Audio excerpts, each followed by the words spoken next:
Sa pag-apod-apod sa Social Amelioration Program, itumausab ang mga sentimiento o mga isyu sa katawhan.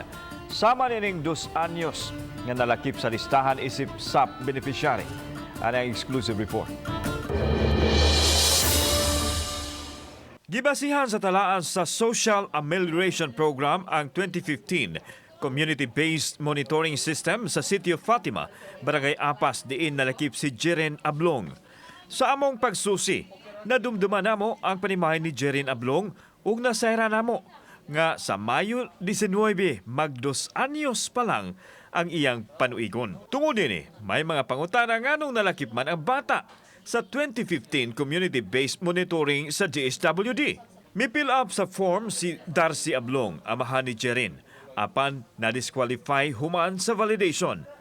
Apan dako ang iyang kahibuong nganong nalakip man ang iyang anak. Tumuni siya nalista? Nalista sa social amelioration sa Sitio Fatima.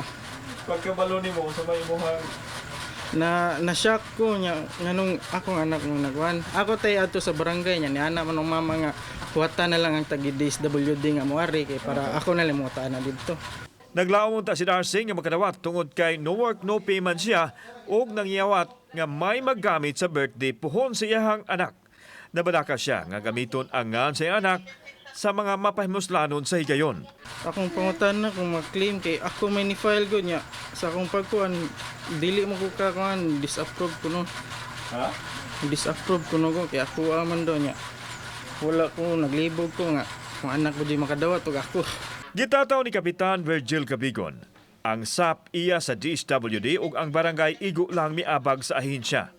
Nagtuo ang kapitan nga nalakip ang ngan sa bata sa profiling apan mipasalig nga dili makalusot ang tinunto tungod kay higpit man ang proseso nga gisubay sa ahensya. Actually, kana siya ang naglista na dili yun kami. Ang nag-fill up sa form kung dili mama or anak. So, what yun may kabalo nga nganong nakalusot tong 2-year-old kid nga na-appeal sa beneficiary. Sa off-cam interview, nagduda ang God officer nga may technical error nga mao hinungdan sa paggawa sa ngalan sa bata isip beneficiary sa SAP. Iyang gipasabot nga sa profiling ilakip man sa paglista ang tanang mga sakop sa pamilya. Awag usab sa kapitan nga mas maayong hashasan ang 2015 nga listahan sa DSWD aron makorehian tungod kay adunay mga nangamatay na nga nalakip kuno sa talaan. So, at least lang naibawaan nga dili gyud siya pwede kadawat. Pero amo nang na-inform ang DSWD ana nga kato dili gyud to pwede kay 2 years old man.